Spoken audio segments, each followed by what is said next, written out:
and welcome to MPT's American Portrait Learning Session. Tonight, we're going to explain the American Portrait Project and how you can share your story. Also, be sure to stick around, and we'll be bringing in MPT's Digital Studios producer, Amy Oden. She will give us her top 5 tips for creating a fantastic video.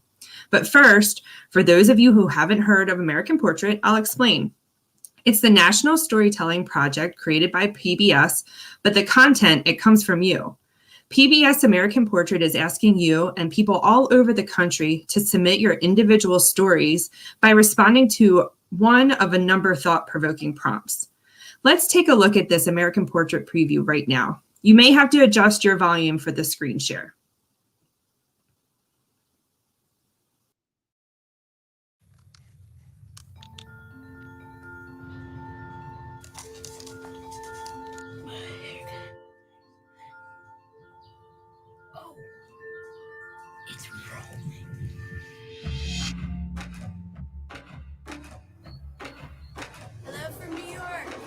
Here in New Orleans, Louisiana. Downtown in Minneapolis. Here in Decatur, Georgia. Here in rural South Dakota. Happy to see you guys. What a great place it is that I live. My greatest challenge is having to visit my son in prison.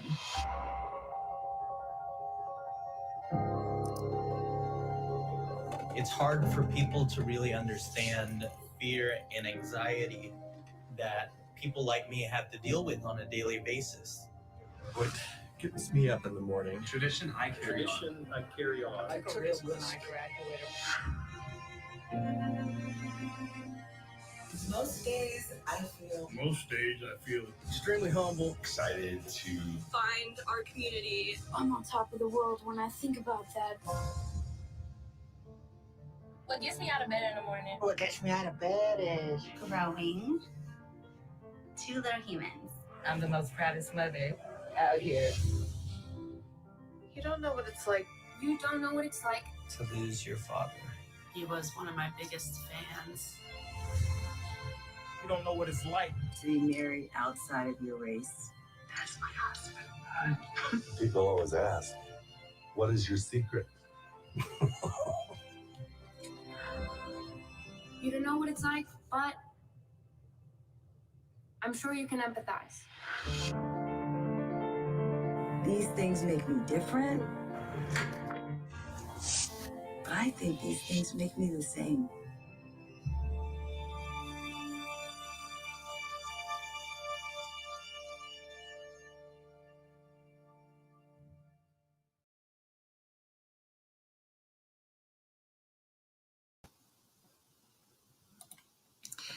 MPT has been given an exciting opportunity to create an American Portrait special showing what makes all of you uniquely Maryland. And so we are so eager to hear your story. Starting right now, you can head over to mpt.org/PBS American Portrait to learn more about the project and to submit your story. The more content we get, the more voices we can share. We know you're all eager to share your story and submit those videos, so let's invite Amy in to explain how to make those videos look and sound great. Amy, welcome. Hi, how's it going? Excellent. Thanks for being here tonight. To get things started, can you just tell us a little bit about your work as the producer of MPT Digital Studios? Sure, yeah. So I produce any of the video content that gets seen online. That's sort of like original productions that we do. So usually that entails like going out on shoots all over the state, meeting lots of people, shooting lots of interviews, following folks around, and then cutting them into usually pieces that are like under 10 minutes long that go out on web and social media. Awesome. So you are an expert, so we're excited to get to those tips. Starting with tip number 1, what is the most important thing when thinking of lighting? Definitely, I would say make sure you have enough of it, right? Like you don't want to shoot in a super dark room or, you know, a place where there's going to be like a flickering light. If you have like kind of a light bulb that's on its way out or something like that, that's kind of a bad look. a lot of folks have like those ring lights that I think you might have one of, right? That are good for like blogging or vlogging. So if someone happens to have one of those are great. You want to make sure that you have like definitely enough light falling onto your face. So if you can kind of set up a lamp in front of where you're going to be looking, if that's your computer, or you prop up your phone somewhere, that's always really good. You want to make sure that you have like what's called diffuse light if possible. So not like a super harsh light directly in your face. But if you're like, you have a lamp, put a shade on it, that kind of thing. And if you can go outside and you want to sit in the sun, that's great. But it's even better if there's like a little bit of shade, or if you can find a cloudy day to film. Usually the way that like video works is that like if you have a really harsh shadow, it kind of makes it difficult to see somebody's face. So what you want is like a nice kind of, what's called a diffuse light. And then really a big important thing is, especially if you're going to be outside, don't stand with your back to the sun, right? It's sort of the same thing as like putting a light in front of your face. Don't have the light behind you, because then you'll be what's called backlit. So you'll look kind of like a silhouette, which is like, again, you kind of can't see somebody's like their full face. Right. That's so important. Thank you. So your second tip is sound. Tell us how to get the best sound quality for our videos. Yeah, sure. So, I mean, there's a reason that people stay quiet on the set when they're shooting movies, right? You kind of want it to be pretty quiet if you can help it. So if you're outside, definitely shoot tests wherever you are, or like at least sit and think about the sounds that you're hearing. So like, if you're outside, am I in a flight path? I know it sounds like a really silly question, but like, are there going to be big vehicles driving by where I am? Like, am I on the side of a busy road versus like maybe in your backyard would be a little bit better. Definitely, like if you're in a house or in a building, depending on the time of year, obviously it's like getting colder, but like sometimes in the summer, it's like a little distracting if you have an AC unit that goes on and off. You can kind of hear that, can be pretty noisy. You just want to make sure that like it's as quiet as possible. And like, if you are indoors, maybe go into a room where you don't have like a super prominent echo.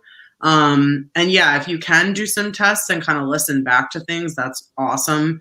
You don't want it to be super windy, so you don't get a lot of wind noise. And if you have like a little microphone that you're using, like a lot of folks have these like little tabletop, like a snowball microphone, or even just like, something for like your like recording like music projects or something that you do. Usually you want to have it be definitely no more than a foot away, depending on the mic, but try to keep it kind of close. That's great. All right. So we sound good. We look good. That brings us to tip number 3, shot composition. What are some general pointers here? Yeah. So, with the shot composition, it's a little tricky, right? Because I feel like we're all really used to seeing these like selfie videos where the person's like dead center in the frame. And that can be really effective if you're trying to be super direct. And I think with the American portrait videos, I mean, you're a little bit more familiar than I am. Like, I think folks can look directly at the camera and that works, and that's okay. Traditionally with like a composed shot for like, an aesthetic project, you would want to frame a person according to like the rule of thirds. So if people want to like look that up, that it's like a well-known photography concept where like if you were to grid the screen into thirds, like the convention is that it's more aesthetically pleasing to have your speaker on one side or the other. So not like dead center like I am right now, but like maybe here or maybe here. So that just like generally adheres to more like traditional photography rules. But if you really like the way you look smack in the middle and you have like something cool in the background, it's not the worst thing. One thing I will say that is like it's definitely a convention as well, but it's certainly something you want to look out for. I would say even more than the rule of thirds is like the idea of being on the eye line. So like, it's not like a cute MySpace selfie. You don't want to like have your camera super high up here. And if you shoot from the bottom, you're just going to see straight up your nose, right? So you want to be like really eye level with yourself with the camera as much as possible. Because otherwise you're going to look really big or really small. And that's just like kind of a distorted version of who you are, you know? Yeah, that's really great advice. Yeah. That eye level camera is so important. So your tip number 4 is shot stability. How do we make sure that videos don't appear shaky if we don't have professional video equipment like a tripod or something like that? Definitely. I mean, I think, you know, you kind of just got to get creative, really. Like, I think, you know, obviously it's great if you have a computer or a laptop and it's a stable, you know, camera that's looking at you that you can kind of place and move around, but then it just sits. That's great. But if you have your phone, I would say better than holding it, you want to prop it up. Like make a stack of books, get a coffee cup, lean it up. You know what I mean? Like figure out a place you can put it where it's going to be on your eye level, but you can kind of just like set it and forget it, because you don't want to be like having to walk around with it. It's going to maybe muffle the mic. It's going to be extra weird noise. Jittery could be like an issue, you know? And then I would say if you're gonna move a shot, like, you know, there are like names for shot motions that you would use in a setting where you're like working with TV or video people, like pan, tilt, truck, dolly, all of those things. And if you want to get like really ambitious and do something like that, I would say make sure those motions are smooth and make sure that those motions are like decisive. Because if there's one thing that's like a little goofy when you're watching it back, it's like if somebody is, you know, looking at something here and then they kind of go, oh, I don't know. And then they like want to go over here, but they're not sure yet. If you want to do something like that, I would say like practice it, make sure you can do it in a smooth way and just say like, okay, I'm going from point A to point B, like make a decision to do it, like commit, follow through. And then it looks intentional and not kind of like you're questioning your own idea, you know? Right.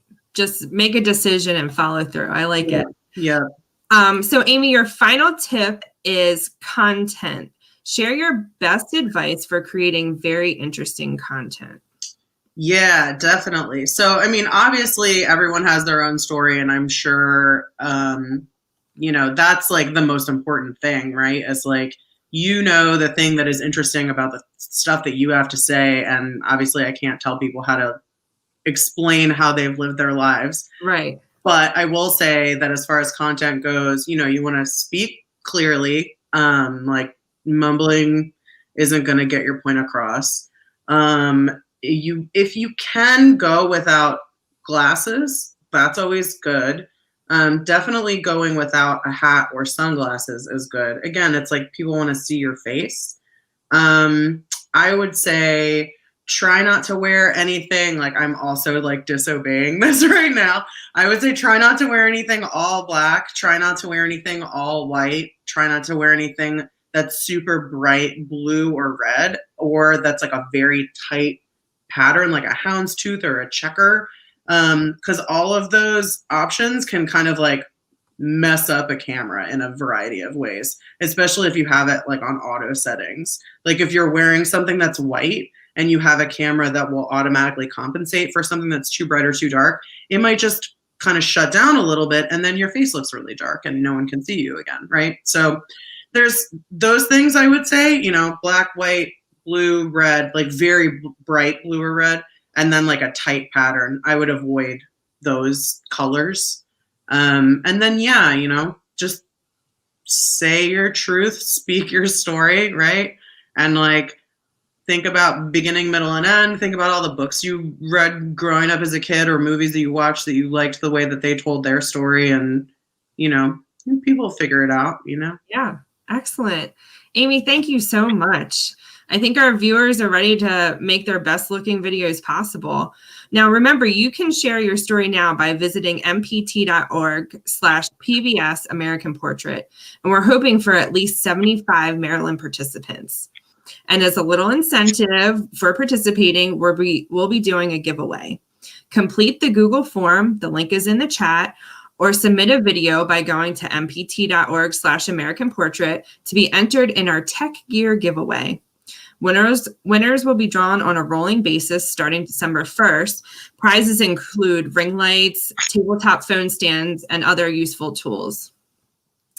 So I'd like to go right over to our Q&A session. And Amy, I'm going to kick it off with if someone is feeling a little shy or hesitant to be on camera, what is your best advice to get them through that? Definitely, I feel like it's funny because I spend a lot of time interviewing other people, right? And so I try to de-escalate the person that's going to be on camera. So I feel like it's always an issue of sort of like mind over matter. And, you know, however many times you need to do it to get it done, no one's going to be mad at you. You can stop and start as many times as you want. You don't have to say something right the first time. You know, just remember that it's like a really low pressure situation. And I think like as much as you can sort of de-escalate within your own mind, then it'll probably make it a little easier, you know? Yeah, I think that's good. I think, you know, for me, kind of psyching yourself up and knowing that you have the confidence and everything to do that it is another way to kind of break out of your shell. So thanks. Yeah. Amy. Yeah. Let's see. Do we have any more questions from the audience? This is from Chris. Is it better to record by myself or can there be a couple of us together? Amy, what do you think? Yeah, so I feel like with this, there's like, it's really nice to see the chemistry that two people can have together on screen. But I also think that having somebody by themselves is like a really surefire way to get a cleaner recording in terms of like your video, your audio, your version of events. So I would actually say that if you can get away with doing it both ways, you can try that, honestly. Yeah. If you got, you know, a little bit of time to burn and you don't mind telling the same story 2 times, I would say first do it alone and then do it together.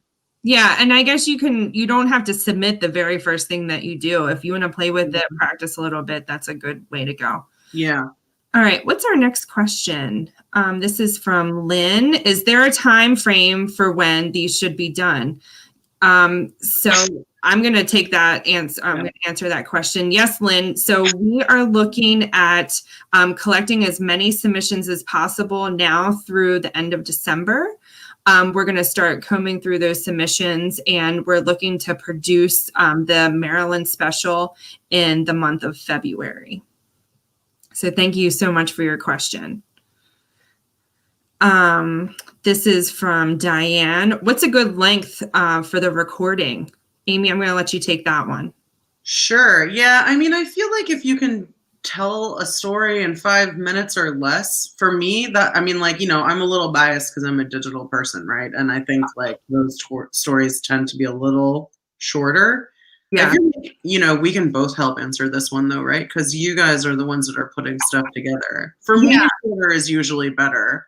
And if you can, you know, make it happen in under 5 minutes, to me, that's a good, concise story. Mm-hmm. And I think for the production, you know, snippets will be put together, spliced together. Amy, you know better the terminology than I do, but but yeah, I mean, if it's going a little long, but we can get a concise story out of what you submit, we'll certainly go that length too. And if you take a look at any of the other American Portrait specials, you'll see that the length of stories vary. So you have a couple people, you know, splicing together sentences to get together like one full thought. So I think it varies greatly, but 5 minutes or less is a good rule of thumb because it keeps the viewer engaged. All right, another question from Chris. Exactly how will these recordings be used? So I'll take that one. So we are putting together, MPT is putting together a Maryland American Portrait special. So everybody that submits a video will submit on the American Portrait website. These videos will be open on the website for people across America to see. You have to do like a little waiver form that you agreed that we can use your video. And then we, like I said, will comb through all of the submissions we get. Hopefully we get 75 or more. And hopefully we can use you in our 30-minute special that we're putting together this winter. All right. Any other questions tonight? Well, all right. Well, thank you so much, guys, for joining us. Thanks for taking the time. Amy, thank you so much for all of your tips. We learned so many things. And for all of you, we are so excited to hear your story. So please remember to visit mpt.org/PBS American Portrait and submit those videos. So thank you all again and have a great night.